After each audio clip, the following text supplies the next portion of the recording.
მომხმარებლის ინტერესები და მათი უფლებები.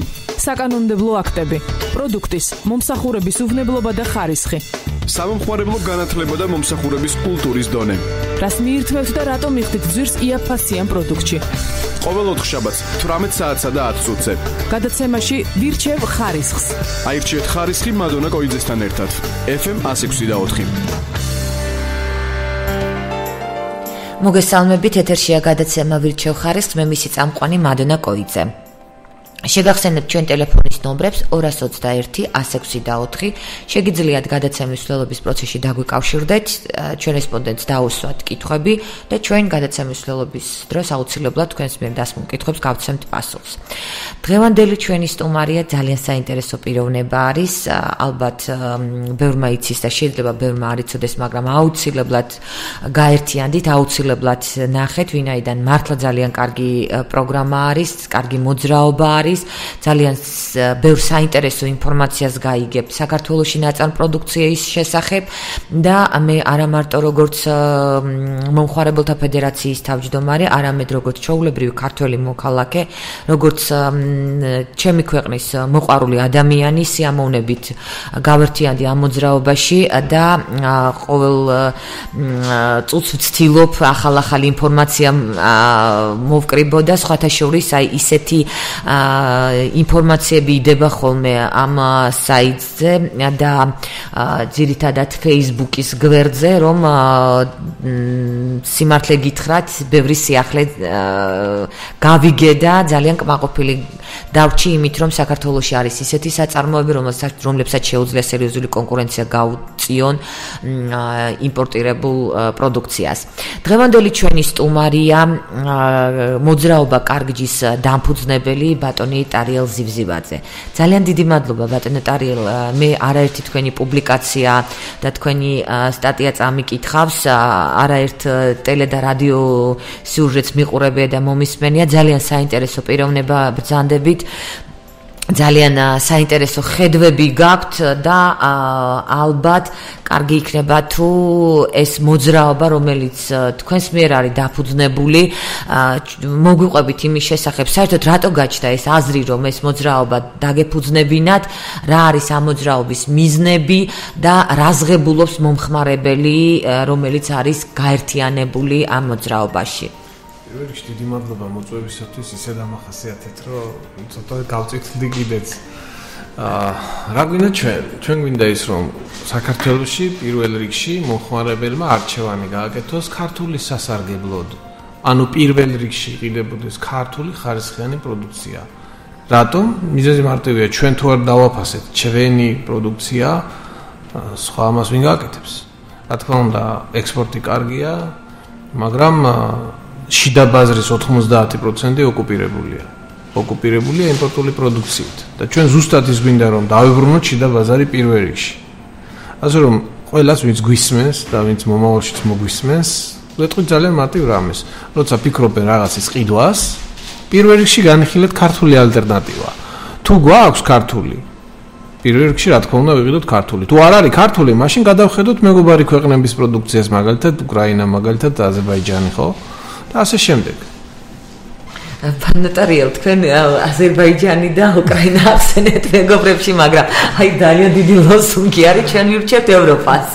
კი, რა თქმა უნდა, მაგრამ ეს მოდი მინდა განვასხვაო ერთმანეთსგან, ერთი არის პოპულარული აზრი, მეორე არის მიწაზე რა ხდება და მიწაზე ხდება ის, რომ პირველ რიგში ჩვენ ევროპისთვის მოკლედ მე მომხრე ვარ იმისი, რომ პირველ რიგში გავისარჯოთ რეალური მეგობრებისთვის და მერე ყველა მომავალი მეგობრისთვის. ბატონო ტარიელ, სხვათა შორის სანამ გადაცემა დაიწყებოდა, ჩვენ საუბრობდით და ძალიან საინტერესო საუბარი შედგა. ეხლა რატომღაც ძალიან მოკლედ გცემთ პასუხებს და მე მინდა ზუსტად ვისაუბროთ იმ ეკონომიკურ გათვლებზე, აი რაც თქვენ ფაქტიურად ჩამომიყალიბეთ და რამაც მე დამაფიქრა. აი რა ხდება, როდესაც ჩვენ ყიდულობთ ქართულ პროდუქციას და რა ხდება, როდესაც ჩვენ ყიდულობთ იმპორტირებულ პროდუქციას. მე დავიწყოთ შევადაროთ ორი რაღაც იდენტური პროდუქტი, მაგალითად ავიღოთ ქართული რძე, რაც არის მასიური, დიახ. კი ბატონო, შემოტანილი რძე, ქართული რძე. დიახ.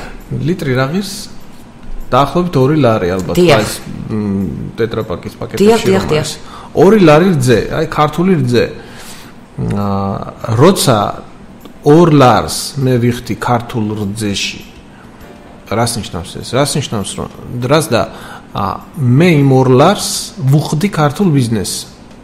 რეალურად. ის ქართული ბიზნესი ასაქმებს ამ ქვეყნის მოქალაქეს. ეს საწარმო არის საქართველოში. დიახ. შეიძლება ეს ფერმერის მცირე საწარმო იყოს, შეიძლება ეს დიდი საწარმო იყოს, მაგრამ ფაქტია რომ საწარმო არის საქართველოში, ასაქმებს ამ ქვეყნის მოქალაქეებს, იხდის ბიუჯეტში გადასახადებს, როგორც საწარმო თავის გადასახადებს, ასევე მოქალაქის შემოსავალ გადასახადს და ორივე ეს ფული შედის ქვეყნის ბიუჯეტში და აი ამ ჩემი გადახდილი 2 ლარით ფინანსდება ყველა. მოქალაქე მისი ხელფასი ბიზნესი მისი შემოსავალი და ორივეს გადახდილი გადასახადით ფინანსდება სახელმწიფო. ყველა, აბსოლუტურად ყველა, ვინც არის ჩართული ამ ჯარში. ანუ ხა გადახდი 2 ლარიდან ნაწილდება და ყველა თანხა რჩება საქართველოს დაახლოებით 80% და მეტი რძის შემთხვევაში, იმიტომ რომ რძე მთლიანად აქ იწარმოება და ეხა იქ რაღაც იმპორტული ნედლეული მაგაში არ არის. თუ არ ჩავთვლით იქ აღჭურვილობებს, იქ ტრანსპორტირების ხარჯს. აი დაახლოებით 80% ჩემი ჩადებული 2 ლარისა დააგვირთ რომ მე ვარ ამ დროს ინვესტორი. მე რეალურად ჩავდე 2 ლარი იმ ბიზნესის განვითარებაში, იმ საქართველოს მოქალაქის ხელფასში, იმ სახელმწიფოში შეტანილ გადასახადში. 2 ლარით გავაკეთე რეალური ინვესტიცია და განვავითარე ყველაფერის რაც არის ამ ქვეყანაში. ეხლა რა ხდება როცა მე ვიყიდე იმპორტული რძე? რა თქმა უნდა, იმისი 80% წავიდა საზღვარგარეთ, დაფინანსდა რომელიღაც სხვა ქვეყნის მოქალაქის დასაქმება, რომელიღაც სხვა ბიზნესის შემოსავალი, ამ რომელიღაც ბიზნესმა და მოქალაქემ რომელიღაც სახელმწიფოს ბიუჯეტში ეტანა ფული, ასე რომ მე ვარჩენ სხვა სახელმწიფოს. ეხლა მარტივი არჩევანია. საქართველოს მაგის ფუქნობა ნამდვილად არ გააჩნია. ხო, ანუ ეხლა მე როცა ვიცი გააზრებულად ეს 2 ლარი რაში ჯობია დავხარჯო, ხო რა თქმა უნდა. რა თქმა უნდა, მიჩვენე დავხარჯო იქ, სადაც იმისი ნაწილი მაინც მომიბრუნდება უკან. იმიტომ რომ ანუ ეგ არის მარტივი ალტერნატივა. როცა ხარჯავ ქართულში, ავითარებ ქვეყანას, ავითარებ ქართულ ბიზნესს, ასაქმებ ადამიანს. აი ეს არის რეალური დასაქმება. და სხვათა შორის წელიწადში საქართველოს მოსახლეობა ხარჯავს 12 მილიარდ ლარს. ეს არის შარშანდენი მონაცემები, ეს არის ოფიციალური მონაცემები სახსტატის. პირდაპირ წერია, მარტივი მათემატიკა ჭირდება და ასვენის გაკეთებას. 12 მილიარდ ლარზე მეტი საქართველოს მოსახლეობამ ლარი კეში დახარჯა სხვა ტიპის პროდუქციაზე. სხვა შორის დავამატებ ამას. ხო, ეს არის 12 მილიარდი რეალური ინვესტიცია. სახელმწიფომ დახარჯა 3.2 მილიარდი ლარი. ეს არის შესყიდვების სამსახურის გავლით დახარჯული თანხა, როცა სახელმწიფო მიყიდა სხვადასხვა ტიპის საქონელი და მომსახურება. დააგვირით შიდა ინვესტიცია სხვადასხვა არასახელმწიფო სტრუქტურების მიერ კიდე იყო 6 მილიარდი. ანუ ჩათვალე რომ შიგნით ქვეყანაში ჩვენ გვაქვს 21 მილიარდ ლარამდე დათვლილია რიცხვებში შემოწმებული დასაბუთებული 21 მილიარდ ლარამდე შიდა ინვესტიცია. აი 2 ლარიდან 21 მილიარდ ლარამდე რამხელა დიაპაზონი არის და როცა შიგა ბაზრის 90% არის ოკუპირებული, რამხელა რესურსი გვაქვს ჩვენ შიგნით, რომელსაც პირდაპირ ვიტყვი არც კი აღიარებენ რომელიც არის გადენადი სამწუხაროდ და რომელიც 5.5 მილიარდი ამერიკული დოლარი წელიწადში არის ჩვენი სავაჭრო დეფიციტი. იმპორტი არის 7 მილიარდზე მეტი, ექსპორტი არის 2 მილიარდზე ცოტა მეტი, სხვაობა წლიდან წლამდე ჩვენ გვაქვს 5-დან 5.5 მილიარდ ამერიკულ დოლარამდე. პრაქტიკულად ეს არის ჯიბიდან რო თითოეულ ადამიანს ამოაცალო 1500 დოლარი საშუალოდ წელიწადში. ანუ ამ თანხას ვერ ვიღებთ კი არა და ეს გაედინება ქვეყნიდან რა. და მარტო კიდევ გაედინება კი არ არის ხა ის 5 მილიარდ ნახევარი რო გავიდა ქვეყნიდან, ის დააწვა ლარის კურსს. ის დააწვა ინფლაციურ მომენტებსაც, ანუ ამას კიდე თავისი ჯაჭვური რეაქციები აქვს, ძალიან ცუდი და ძალიან ბევრი. ასე რომ ის 2 ლარი, რაც გადახდასაც ახლა ჩვენ საუბრობთ, ახლა მართლა შეიძლება 2 ლარიდან კი არა და ლარიდან მოხდინო უზარმაზარი ცვლილებები. თუ ეს თემა გაიშლება მასიურად, რაც დროის ამბავია. ბატონ ტარიელ, მოძრაობა კარგჯიში რამდენი ნახვა არის ძირითადად, აი რამდენი მომხმარებელი ან საქართველოს მოქალაქე შემოდის და ეცნობა თქვენ საიტს, თქვენ გვერდს? აქ არის რამოდენიმე რესურსი, ერთი არის ვებსაიტი, KARG, მეორე არის Facebook ქსელი, რაც ჩვენ გვაქვს, რომელიც საკმაოდ დიდი ქსელია და ხლა ვიტყვი. და კიდევ ის აქტივობები, რომელშიც ჩვენ ვერთვებით და რომელსაც რაღაც აქტივობებს ჩვენც ვაკეთებთ. ესე ჩვენ ვართ თანამოაზრეთა ჯგუფი, მუშაობთ ძირითადად ინტერნეტით, ვავრცელებთ ჩვენს აზრს ვირუსულად, თუ შეიძლება ესე ითქვას. ალბათ საიტზე შეიძლება იყოს 1000-დან 3000 კაცამდე დღეში სტუმარი, მაგრამ ჩვენ გვაქვს Facebook-ის ქსელი, სადაც აი მაგალითად ამ ჩანაწერსაც და ჩვენ სურათებსაც იქ მოვახვედრებ უახლოეს საათებში, სადაც დადებული ყოველ ინფორმაცია, როცა ზიარდება Facebook-ზე, ხო, აი მაგალითად გვერდები გვაქვს, ჩვენი პირადად 32000 ლაიქი აქვს, მაგრამ ჯამურად გვერდები გვაქვს, სადაც ვავრცელებთ ჩვენ ინფორმაციას, 600000 ლაიქი აქვს ჯამში. გვაქვს ჯგუფები, რომელთა ჯამური წევრთა რაოდენობა არის თითქმის 2 მილიონი. ანუ ჩვენ როცა თემას გავისვრით, ანუ ინფორმაციას გავავრცელებთ აუდიტორიაში, ის მიდის და მას ნახულობს მარტო Facebook-ზე 10000-დან სადღაც 80000-მდე თვალი გააჩნია უკვე თვითონ თემა რამდენად პოპულარული არის და ეს არის ძალიან დიდი რესურსი. მართლა დიდი რესურსი. აი სხვათა შორის რო აიღო და რაღაც ისეთი კრიტიკული შეფასება რო გააკეთო მაგალითად იმპორტულ პროდუქციაზე როგორ წამლავენ გენმოდიფიცირებული პროდუქციით. ხო, აი 100% დარწმუნებული ვარ, რომ 200000 ნახვას აკრებს Facebook-ში მინიმუმ 12 საათში. აი ეს ვიცი, იმიტომ რომ გავს რაღაცებს შემოსვებული მაქვს. ბომბიტენები. რამის გავრცელება უნდა ძალიან კარგია. კი, მაგრამ უბრალოდ ჩვენ ვავრცელებთ იმას, რაც არის ქართული და კარგი. ჩვენ ყავს როგორი აუდიტორია, იცით, სხვათა შორის ეს თემა აინტერესებს მოსახლეობას 30%-ს. ისეთი აუდიტორია ყავს ჩვენ, რომ აი მე რო Facebook-ში რამის გავაზიარებ და სიტყვაში რო შეცდომაი დავუშვათ, რაღაცა ასო გამორჩა რა. დიახ. იმაზეც კი შენიშვნას იძლევიან ესეთი მოტივირებული და დაინტერესებული ხალხი არის ამ ჩვენს ირგვლივ და ზუსტად ეგ არის მთავარი სიმდიდრე, იმიტომ რომ ადამიანებს აინტერესებს თემა, ადამიანებს აინტერესებს ის, რაც არის ქართული, რა გამოდის ახალი ქართული და ბუნებრივია, რომ რაც მეტად მუშაობ ამ მიმართულებით, მით უფრო მეტი ადამიანის ინტერესი იზიდავს თემა და დანარჩენი უკვე დროის და ტექნიკის ამბავი. ბატონო, მეც დაგეთანხმებით იმაში, რომ მე ჩემ პროფესიიდან გამომდინარე, მეორე პროფესიიდან გამომდინარე, არაერთი საწარმო მინახავს, ხა ჩამოთვლას ნამდვილად ვერ დავიწყებ, აქ ეს ყველა ინფორმაცია თქვენ გვერდზეც არის და სადაც ევროსტანდარტებია, სტანდარტებით აღჭურვილი საწარმოები არის, სადაც მიკვლევადობა, ჰასპი, ყველაფერი არის დანერგილი, აი ეს სტანდარტები და საკმაოდ მაღალხარისხიან პროდუქციას უშვებენ და სხვათა შორის ნედლეულიც ძალიან აი ისეთი შემოაქვთ, რომელიც თავიდან ბოლომდე იძლევა ხარისხის და უნებლობის გარანტიას. მაგრამ დღესდღეობით დამეთანხმებით, ალბათ მაინც ქართული პროდუქტი არ არის სამწუხაროდ პოპულარული. ვინაიდან ზუსტად ალბათ თქვენს დამეთანხმებით აი ეს 5 წელიწადმა, როდესაც შეჩერებული იყო სახელმწიფო კონტროლი სურსათის უვნებლობაზე, არა ხარისხზე, არამედ უვნებლობაზე, არაკეთილსინდისიერ ბიზნეს ოპერატორებს მიცა იმის ბიძგი, რომ ქვეყანაში შეიქმნა არაჯანსაღკონკურენტუნარიანი გარემო, მიმართული იყო არაკეთილსინდისიერი მწარმოებელი იმაზე, რომ იაფასიან ნედლეულის ხარჯზე ეწარმოებია მაქსიმალურად იაფასიანი პროდუქტი, რომლის უვნებლობა შეუმოწმებელი იყო, ხარისხიც დაუდასტურებელი იყო და მომხმარებელზე იყო ტვირთი იმისა, რომ ორგანოლეპტიკურად მას შეეფასებინა, მაგრამ დამეთანხმებით ორგანოლეპტიკურად ჩვენ შეგვიძლია ხარისხი შევაფასოთ, ისიც გარკვეული პარამეტრები, სუნი, გემო და კონსისტენცია, მაგრამ ჩვენ ვერ შევაფასებთ შიგთავს, ჩვენ ვერ შევაფასებთ ეტიკეტას შესაბამისობას, ჩვენ ვერ შევაფასებთ რა ნედლეულია გამოყენებული და რა თქმა უნდა ვერ შევაფასებთ უნებლობას. აქედან გამომდინარე, სურსათის ეროვნული სააგენტო გააქტიურდა გარკვეულწილად, თუმცა ეს საკმარისი არ არის, ჩვენ ქართველებს გვაქვს ისეთი მოთხოვნა და ისეთი აი სურვილი, რომ ტემპი იყოს სწრაფი, განვითარების და აი, როდესაც თქვათ გარკვეულ ეტაპზე რაღაც ტემპის ჩერდება, ნელდება უკვე თავისთავად ჩვენში იღვიძებს გარკვეული პრეტენზიები. რიცხვებსაც გეტყვით მაგასთან დაკავშირებით. 3 დღის წინ ვიყავი კონფერენციაზე, სუსათის სააგენტოს წარმომადგენელმა გააკეთა პრეზენტაცია. შარშან ჩატარებულა 15,000-მდე შემოწმება. დიახ. და მთელი წლის განმავლობაში და წელს ჩატარებულა უკვე 8 თვის მონაცემი ჰქონდა, თუ სწორად მახსოვს, თუ 9 თვის, არა 8 თვის იყო. 11,000 შემოწმება ჩატარებულა 8 თვეში წელს. ამ შემოწმებების რაოდენობა გაიზარდა და იმავდროულად რიცხვებში ჰქონდა წარმოდგენილი ამ ადამიანს, რომ ბატონი კახა სოხაზე სწორად კი, ხო?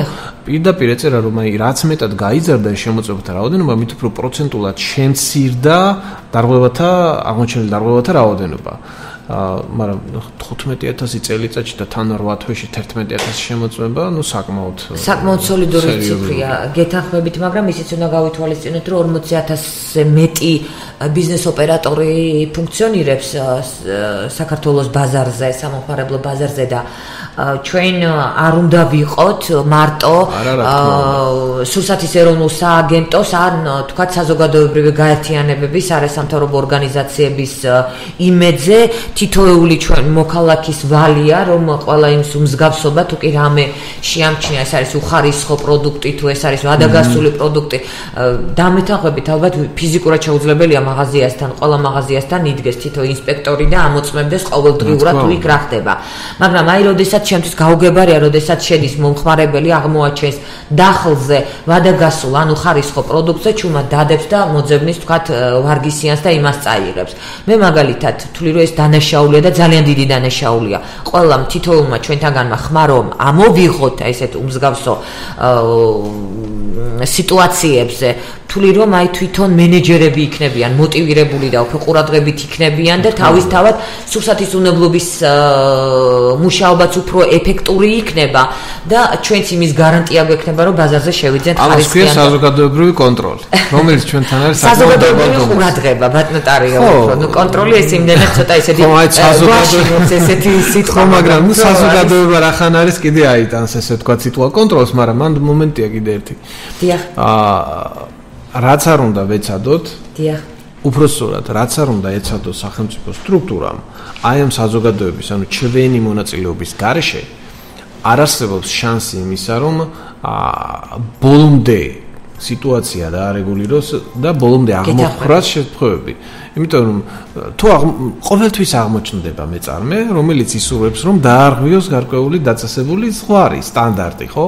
აქ არის, აი, ძალიან საინტერესო თემა შევეხეთ. ჩვენ ვიძახით, როცა გვეკითხებიან, რომ აი, სად არის ხარისხიანი პროდუქტი და ბევრი უხარისხო და შემდეგ გაძალებს ვინმე არ იყიდო უხარისხო, იყიდე ხარისხიანი, მაგრამ რა უნდა უყო იმ უხარისხოს, ხო? მე მაგალითად მქონია არაერთხელ გამოცდილება, როცა ვიყიდე პროდუქცია, არ მომეწონა და იმდენად იმიტომ კი არა რომ გავბრაზდე, არამედ უბრალოდ მე ჩვევადა მაქვს, რომ თუ ვყიდულო პროდუქციას და არის კარგი, წერს კარგს, თუ მართლა რაღაცა საშინელება არის, წერ იმას რაც არის და ამის გამო რამოდენიმეჯერ შეხლა-შემოხლაც კი გქონია საჯაროდ იქ ინტერნეტში თავის კომენტარებით ვებსაიტზე დევს ეს ყველაფერი. მაგრამ მე ვთვლი რომ მნიშვნელოვანია თქვა როგორც დადებითი, სადაც არის, ასე უნდა თქვა სადაც არის უარყოფითი. მე რა რომ ქართულია, ხო, ეს უნდა დაინახოს ყველამ რომ სადაც სათქმელია, იქ უნდა ითქვას. მაგრამ პრობლემა რაშია? აი დააკვირდით, დაუშვათ მე შევედი ობიექტში და დახზე ვნახე მართლაც ვადაგასული პროდუქცია. რა უნდა ქნას მომხმარებელმა იცის? შეიძლება უბრალოდ ჩაუარა გვერდზე, იმიტომ რომ არ იცის რა უნდა ქნას. ანუ ინფორმირებაში არის მთავარი პრობლემა, ერთ-ერთი მთავარი პრობლემა და მაქედან იწყება უბედურება, რომ მომხმარებელმა ხშირად არ იცის, როგორ მოიქცეს კონკრეტულ სიტუაციაში. აი მაგალითად ვიყიდე იოგურტი აღმოჩნდა გაფუჭებული, ხო? მე ვიყიდე და უკვე სახლში მაქვს. როგორ უნდა დავამტკიცო, რომ მე ის მართლა ვიყიდე იმ მომენტში და იმ მომენტში ხო გაფუჭებული იქნებდა სახლში გაფუჭდა ხო ანუ მტკიცების ტვირთი არის მომხმარებელზე და აი პრობლემური თემა არის ძალიან და ეხა აქ ეს კიდე ჩვენ ლაითი შემთხვევაში დევს ბატონტარიო რომ ტვირთი მტკიცების უნდა იყოს ბიზნესზე და ეს უბრალოდ აი ეს არის. აი მან კიდე პრობლემაა. მოდი გავაგზავნოთ. დაუშვათ მე ვაწარმოე რძე, რძის შემთხვევა ქონდა. ხო, აი რძე წავიდა ჩემგან საწარმოსთან სრულფასოვან ფორმაში, დაიდო დისტრიბუტორმა წაიღო, მე შეიძლება კონტრაქტი მქონდეს ცალკე დისტრიბუტორთან, რომელმაც მოკიდა ამ რძეს ხელი და მიიტანა მესამე იურიდიულ პირში, კონკრეტულ მარკეტში, სადაც ის მელოდება მე. ანუ ჩემსა და მწარმოებელს შორის არის მინიმუმ 2 რგოლი. იქნებდა დისტრიბუტორმა გზაში რაღაც დამართა ამ რძეს ისეთი, მაგალითად არასათანადო პირობებით იყო ტრანსპორტირება. ან იქნებ იქ როცა მივიდა ობიექტში, ღამე იქნებ შუქი გამორთეს მაცივარში, ხო? საიდან უნდა ამტკიცოს მეწარმემ რაღაც რას მისი ბრალ შეიძლება სულაც არა. და გეთახმებით ბატნოტარიელ, იმიტომ რომ ზუსტად მომიწევს კომპანიის დასახელება, სანტეს აქვს ესეთი რამოდენიმე მაცივარში, სადაც იყო ესეთი პრობლემები მაღაზიაში ხშირად, მან ჩადო ტემპერატურის გამზომი, რომელიც ერთი კვირის მანძილზე აფიქსირებდა ტემპერატურის ცვალებადობას და არ მიცა საშუალება არაკეთილსინის სერვისის ოპერატორს. დაწუნებული ვარ მარკეტში არც ეცოს დინება ამის შესახებ. დიახ და აი იქ ზუსტად ყველა მაგას ხო ვერიზამს. ყველა ვერიზამს. ყოველ შემთხვევაში თუ რაღაც შეიძლება მოვიფიქროთ ისეთი, აი თქვენ თქვი დისტრიბუციაში ვერ დაგეთანხმებით, იმიტომ რომ დისტრიბუცია არის ძირითადად მიმბული საწარმოზე, საწარმოს აქვს ვალდებულებაში იყოს სამანქანო დანადგარები აღჭურვილი ისეთ სამაცივრო დანადგარით, რომელიც უზრუნველყოფს ტემპერატურის რეჟიმს. დისტრიბუცია კი ხო? ძირითადად აი ესეთი მალფუჭებადი პროდუქტის შემთხვევაში მათია. თუ არა და თუ პროდუქცია არის მალფუჭებადი და საკვები პროდუქტი, ყველა შემთხვევაში პირდაპირ კანონში წერია, აღჭურვილი უნდა იყოს სამაცივრო დანადგარით ტრანსპორტი, მას უნდა შეეძლოს დისტრიბუციის ეტაპის გაკონტროლება და პრობლემების გამორიცხვა. ეს თუ დიდი საწარმოა, მაგრამ აი წარმოიდგინეთ პატარა საწარმო, ხო? პატარა საწარმო შეიძლება თვითონ არ აკეთებდეს დისტრიბუციას. ანუ მასსა და მომხმარებელს შორის მინიმუმ 2 რგოლი მაინც შეიძლება იყოს. საკმაოდ რთულია ერთი კანონით შეეხო დიდ საწარმოებსაც და პატარა საწარმოებსაც. თან ამ ქვეყანაში რეალურად ბიზნესების 80% არის ხილი. არის კიდევ ერთი გამოსავალი. თვითონ რეალიზატორი პასუხისმგებელია დღესდღეობით იმაზე, რომ პროდუქტი, რომელიც დევს მის დახლზე, ის იყოს ხარისხიანი და საკვებად გამოსადეგარი. აი ვინათვის მაგას. აქედან გამომდინარე, ის ვალდებულია სანამდე მიიღეს პროდუქტს, შეამოწმოს მისი ვარგისიანობა, მისი ვადები, მისი ტრანსპორტირების პირობები თუ დარღვეულია, უბრალოდ არ უნდა მიიღოს. აი ეს პრობლემა ისე თუ ასე ყოველ შემთხვევაში გადაჭრილია და გზები მოძებნილია. არა, პატარა მარკეტებში არის მნიშვნელობა, იმიტომ რომ დოკუმენტალური შემოწმება, როდესაც ხდება, ზუსტად აი როდის და ვის მიერ არის მოტანილი პროდუქცია, ეს ფიქსირდება და აი ზუსტად სურსათმდებლობა ამაში სერიოზული ნაბიჯი გადადგა. დიახ, ძალიან სერიოზული ნაბიჯი, მაგრამ სულ მცირე სარეკლამო წვეტა გვაქვს ახლა მანიშნებენ, ძალიან მიჭირთ თქვენთან ფაქტიურად რეკლამაზე. კარგად ავუწყებ და სანამდე რეკლამაზე გავალ, მინდა ჩემს მსმენელს შევახსენო, რომ დღევანდელი ჩვენი სტუმარია მოძრაობა კარგ ჯის დამფუძნებელი ბატონი ტარიელ ზიბზივაძე. შეგახსენებთ ასევე ჩვენ ტელეფონის ნომრებს 221 106 და 4, შეგიძლიათ დაგვიკავშირდეთ და მოგიწოდებთ აქტიურად. აირჩიეთ ხარისხი პირველ რადიოსთან ერთად. FM 106 და 4. ჩვენ როგორც დაგვირდით ისევ ეთერში ვართ. ჩვენი დღევანდელი სტუმარია მოძრაობა კარგი ჯის დამფუძნებელი ბატონი ტარიელ ზიბზივაძე და ჩვენ ძალიან საინტერესო მომენტში შევწყვიტეთ სარეკლამო ჭრაზე გავედით, მაგრამ კითხვა მაინც ჩავინიშნე და არ დამიწყებია ბატონი ტარიელ და ეს არის რატომ არ არის ცნობადი ქართული პროდუქცია. აქვე მინდა დავიწყოთ აქედან და მე გადავალ, თორე მოგაყრით კითხვებს და მე შეიძლება რამე გაგვიჩნდეს. არა და უამრავი კითხვა მე გამიშთა. აქედან ასე მგონია მე, მაგრამ ჩვენ რეალურად გვაქვს ძალიან სერიოზული გამოწვევები, როგორც მწარმოებლის მხარეს, ასევე მომხმარებლის მხარესაც. და ცნობადობა, რატო არ არის ცნობადი, ხო? ეს არის შედეგი, ეს არ არის მიზეზი, ეს არის შედეგი ძალიან ბევრი მინუსისა, როგორც მომხმარებლის მხარეს, ასევე მწარმოებლის მხარეს, მაგრამ არა მხოლოდ. აქ არის ასევე დისტრიბუციის ქსელი, აქ არის ასევე რეალიზაციო ქსელი და ასე შემდეგ, რა. ბევრი პრობლემაა ჯამში, მაგრამ მოდი შევხედოთ ამჯერად მომხმარებლის მხრიდან ჯერ. მე რომ გავიგო ქართული პროდუქციის შესახებ. საიდან შეიძლება გავიგო ქართული პროდუქციის შესახებ? მოდით მოცემულობად მივიღოთ რომ წარმოებელთა აბსოლუტური უმრავლესობა არის მცირე. მცირე მწარმოებელი ნიშნავს რომ იმან თუ აწარმოა ნორმალურ ფორმაში მყოფი პროდუქცია უკვე მიღწევა მისთვის მარტო დისტრიბუცია და ჩამოტარება პროდუქციის ჩამორიგება ობიექტებში უკვე ძალიან დიდი პრობლემაა.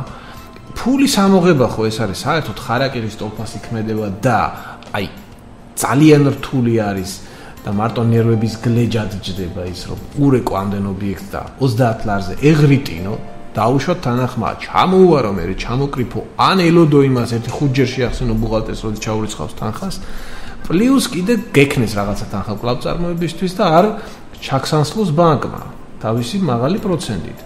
ანუ იმდენი პრობლემაა მწარმოებლის მხარეს რომ იმას აღარ შეუძლია უკვე აკეთოს რიგიანი მარკეტინგული საქმიანობა რომ მოხმარებელს დაანახოს თავისი პროდუქცია მაინც. ეხლა მე მოხმარებელმა სულ არ ვიცი ის პრობლემატიკა დაუშვათ ხო ეხლა მე სამ საკითხს ასე ბჭო გაინძრეს და დამანახოს და გამაცნოს თავისი პროდუქტი ხო ძალიან მარტივი მოთხოვნა აქვს მოხმარებელს. ამიტომ თქვენ აიღეთ თქვენ თავზე. ჩვენ პატარა როლი გვაქვს ამ საკითხში რომ აი რაც შეგვიძლია გავაცნოთ საზოგადოებას ქართული პროდუქცია მაგრამ პრობლემა არის ბევრი და ეს არ არის ძირითადი ამ პრობლემატიკა არ არის მარტო მეწარმეზე დამოკიდებული. მომხმარებელმაც უნდა გაიგზრეს ხანდახან და უნდა მოიძიოს ქართული პროდუქცია, იმიტომ რომ დახზე ყველაზე პრიორიტეტულ ადგილას არც ერთ მარკეტში არ დახვდება მას ქართული პროდუქცია. ნახა მე ავლაპარაკობ დუძე და ლიმონადზე, რომელიც ყველგან არის. მე ვლაპარაკობ რამე ისეთზე, განსხვავებულზე, რომელსაც ადგილი მარტო რომ ჰქონდეს, ამაშიც კი ფული უნდა გადაიხადოს ნორმალურ ქსელურ სავაჭრო ობიექტში. ასე რომ რატო არის ის მომხმარებელმა პროდუქტი? იმიტომ რომ ამიტომაც ეს ბევრი ვინმეს ბრალია, მათ შორის მისი ბრალიც. წარმოებლის ბრალიც არის, მაგრამ ფაქტი ერთი არის, რომ მომხმარებლის დღეს მთელ სოფლიოში მომხმარებელი არის უკვე კარგა ხანია, უკვე არის მეფე. მე იმ 2 ლარს, სადაც ჩვენ ვილაპარაკეთ, რაში დავხარჯავ, ხო, მე წყვეტ, იმას თავრობა ხო ვერ მიკარნახებს. მაგრამ თუ მე მოვძებნი იმ ქართულ რძეს და ქართულ რძეში დავხარჯავ მიუხედავად იმისა, რომ შეიძლება 4-5 ობიექტის გამოცვლა მომიწიოს, იმიტომ რომ 4-ში არ ქონდეს და მე-5-ში ქონდეს. მაშინ მე უნდა გავაკეთო ჩემი გასაკეთებელი და გავაკეთებ, მაგრამ ესე არ არის, რომ ზამზარეულზე მორთმეული ხონჩით მოდიოდეს. ჩვენთან გქონიათ, რომ 4 წელიწადში მისცემენ ხმას, თავრობას და ამით всё, დანარჩენ უკვე ველოდოთ ახლა თავრობას, როდის ჩაგვიდეს პირში დაღეჭი ლუკმას. არ არის ეგრე. ხმას აძლევ ყოველი ლარიანის გადახდით ყოველ დღე. თან საკუთარ კეთილდღეობას რეალურად. და არა მთავრობას. რა თქმა უნდა. თავრობას რატო აძლევ ხმას? იმიტომ რომ ჩვენ ყავდეთ კარგად, ხო? ჩვენ ვიყოთ კარგად. ხაბარ ისიც ვაძლევთ. რისთვის ვირჩევთ თავრობას, ხო? მაგრამ არ არის ეს შეგნება ჯერ ძალიან დიდ ნაწილში. ეს საკითხები რასაც ჩვენ ვსაუბრობთ, ხო? თუ ამას მოусმენს ადამიანი, უბრალოდ მოусმენს, ხო? ეხლა ძალიან ბევრი არის საკმაოდ კარგი ინტელექტუალური შესაძლებლობის ადამიანი ჩვენთან. მოსმენა უნდა და გააზრება, მეტი არაფერი. გარწმუნებთ 9 საათი რომ დამიჟინოთ წინ 100 ადამიანი 95-ს გადმოვიყვანთ ჩვენ ჭკუას. იმიტომ რომ ეს არის მარტივი ელემენტარული რაღაცები, რომელსაც ბევრი ახსნაც არ ჭირდება. ბატონოტარიელ თქვენ საკმაოდ ისეთი შთამბეჭდავი ციფრი მოიყვანეთ გადაცემის პირველ ნაწილში. თქვენ თქვით რომ ბაზრის 80% არის იმპორტირებული ოკუპირებული. რეალურად ოკუპირებული. და მე მინდა თქვენ დაგისვათ კითხვა. ციფრებით დაასახელეთ ძალიან დიდი გარღვევა ექსპორტსა და იმპორტ შორის. რა უშლის ხელს ქართულ პროდუქციას, რომ ჩვენ წარმოვადგინოთ ჩვენი პროდუქტი და გავიტანოთ ექსპორტზე? ქართული პროდუქტის ყიდვა არის სირცხვილი დღეს. საქართველოში ქართული პროდუქტით ადამიანი თავს არ იწონებს. საქართველოში მაგალითად დაბადების დღეზე რომ მიდიან ქართულ პროდუქტს არ ყიდულობენ მისავლოცად. ქართული პროდუქტის ყიდვა ეს არის ამ სიტყვის სრული მნიშვნელობით მოსახლეობის დიდი ნაწილისთვის სირცხვილი. აი აქ არის შედეგი. ამას ბევრი მიზეზი აქვს თავისი, მაგრამ როცა მოსახლეობის აქ არ არის საუბარი რომ გაქვს თუ არა გაქვს, აქ არის აღქმაზე. ქართულია, ეს იგი ცუდი იქნება. ეს დამოკიდებული არის, დამოკიდებულება არის ეს ჩვეულებრივი, როგორც მოცემულობა უდიდესი ნაწილისთვის ქართული ასოცირდება ცუდთან. და სხვადასხვა ერთ-ერთი პრობლემად და ერთ-ერთ მიზეზად მე ზუსტად იმ შეწყვეტილ კონტროლის 5 წელიწადს მოვიყვანდი. მე იმიტომ რომ აი იქ უკვე ბაზარზე ძალიან მძიმე მდგომარეობა იყო და თქვენ გამეთანხმებით ფაქტიურად საქართველოს სამომხმარებლო ბაზარი იყო გადაგასული უარგისი პროდუქციის სანაგვედ გადაქცეული და ჩვენ ამას სამწუხაროდ ყველაფერს მოვიხმართ. და როგორ მუშაობ ეს? მაგალითად ვიყიდე, აი ქართული ვახ რაღაც გავგიჟდი და უშუალოდ ქართულზე და ვიყიდე და აღმოჩნდა ცუდი. ნუ კაი შემოვჭა რაღაც პატრიოტიზმი, მეორეჯერაც გავრისკე და კიდე აღმოჩნდა ცუდი. მესამეჯერაც და კიდე თუ იგივე აღმოჩნდა. ხო, ეხლა ბოლო არიცით ძმაო წარმოება დამრჩებ ესეთი აზრი და საერთოდ აღარ გაიხედა მერტ. ასე შეიძლება იმედი გაუცრო ძალიან მოტივირებულ ადამიანსაც. ამიტომ რა თქმა უნდა, ეხლა სადაც ის მოსაკვეთის არეველა არის, ხო, ის უნდა გამოხშირო და ისე უნდა ჩაკლარო, ვერც გაიხაროს. ამისი წამალი ერთ-ერთი არის ის, რასაც ქვია კონტროლის შემოწმება, მაგრამ კონტროლის შემოწმება არის მხოლოდ ერთი მიმართულება. იქ არის 1000 სხვაც. მაგრამ არა ხარისხზე. მოდით ვიყოთ ობიექტური. ხარისხი ცოტა რთული თემა არის. აი ხარისხი, აი ჩემთვის მაგალითად მარწყვი ხარისხიანი არის, თუ ის არის წვრილი და არომატიანი. ზოგისთვის ხარისხიანი მარწყვი ასოცირდება თუ ის არის მსხვილი და ვარდისფერი. ხო, ეხლა ყველას თავისი აღქმა აქვს ხარისხზე. ავეჯის ხარისხი ყველა სხვანაირად, ანტიკვარის ხარისხი ყველა სხვანაირად. ჩემთვის ანტიკვარი შეიძლება იყოს რაღაც ჩვეულებრივი ნივთი, ვიღაცისთვის ეს შეიძლება იყოს მთელი ლეგენდა.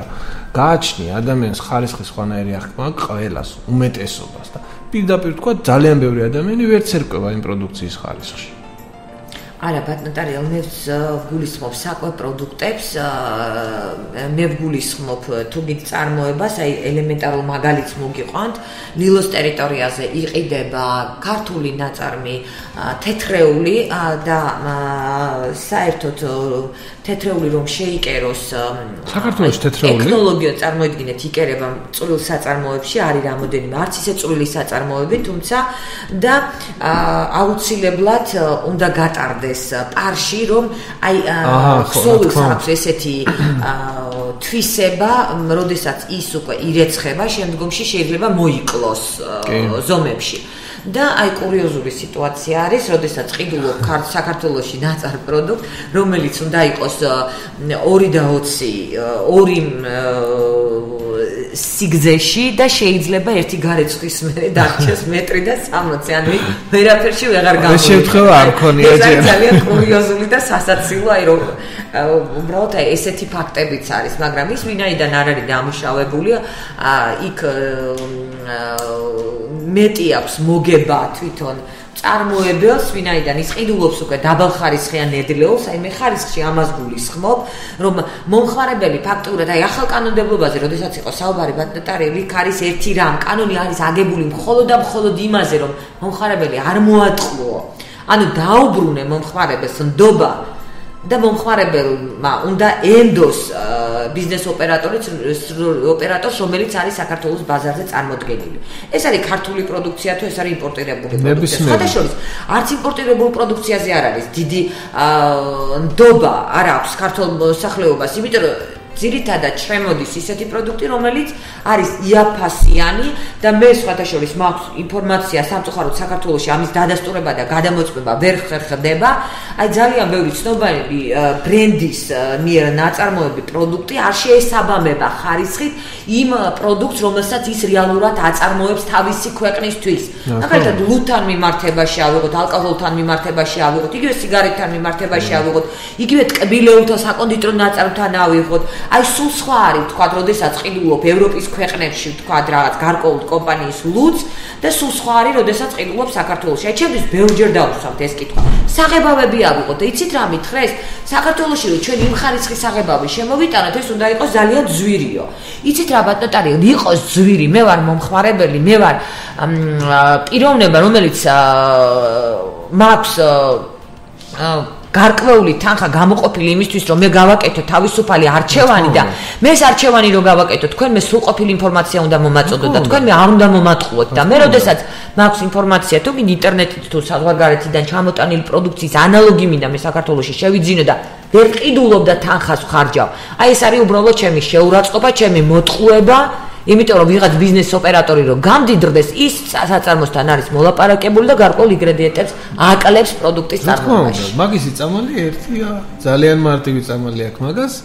პირველი სადაც ერთხელ მოტყუდებით იქ, ახლა ერთხელ შეიძლება მოტყუდე, მაგრამ მეორე თუ მოტყუდი, უკვე ჯენერალია. შესაბამისად, არ ვიყიდოთ ის, რომელიც გვატყუებს. თავისით გაქრება ბაზრი და თუ საზოგადოების დამოკიდებულება იქნება ასეთი. და მეორე დამოკიდებულება, თუ საქართველოში ვერ ვნახავთ იმას, რაც გვინდა, ჩავთოთ, რასაც ქვია, დალოცვილი ინტერნეტი, მე-20 საუკუნის თავარი მიღწევა ერთ-ერთი და ყველაფერი არის ხელის გულზე. ანუ ყველაფერი დადის იქამდე, რას იზამს თვითონ მომხმარებელი. დიახ, ანუ მყარდება აზრი, რომ მომხმარებელი არის სამომხმარებლო ბაზრის მეფე. ბატონო ტარიელ, სამწუხაროდ ჩვენი დრო ამოიწურა, მინდა კიდევ ერთხელ შეახსენოთ მომხმარებელს, როგორ გახდნენ მოძრაობა კარგ ჯის წევრები, როგორ მიიღონ ინფორმაცია, სად უნდა მოიპოვონ ეს ინფორმაცია და თქვენ ჩემო ერთგულო მსმენელო, მინდა გითხრათ, აუცილებლად ნახეთ ბატონ ტარიელის მიერ მითითებული საიტები, გაიცანით პირველ რიგში ქართულ პროდუქციას და შეიძინეთ ქართული, ვინაიდან ჩვენგან ყოველი ინვესტირებული ლარი ისე ბრუნდება საქართველოს ბიუჯეტში, ისე ბრუნდება ჩვენ ჯიბეში, ჩვენ ოჯახებში და აქედან გამომდინარე ვითარდება საქართველო და აისახება მომავალში ჩვენ თითოეულის კეთილდღეობა. პრინციპში იგივეს გამეორება მინდა და მეც. ანუ ჩვენ რამე სტანდარტული რაღაც საწევრო სისტემა არ აქვს. ჩვენი ერთადერთი მოწოდება არის ის, რომ სადაც რამე დაგჭირდება პირველ რიგში მოიძიეთ ქართული ვარიანტი და იყიდეთ ხარისხიანი ქართული პროდუქცია. ყველგან სადაც იქნება შესაძლებელი დანარჩენზე შეგძლიათ არ ენერგიულად. დიდი მადლობა. მომხმარებლის ინტერესები და მათი უფლებები. საკანონმდებლო აქტები, პროდუქტის, მომსახურების უვნებლობა და ხარისხი. სამომხმარებლო განათლება და მომსახურების კულტურის დონე. რას მიირთმევთ და რატომ მიხდით ძვირს იაფასიან პროდუქტში. ყოველ 4 შაბათს 18 საათსა და 10 წუთზე. გადაცემაში ვირჩევ ხარისხს. აირჩიეთ ხარისხი მადონა კოიძესთან ერთად. FM 106.4.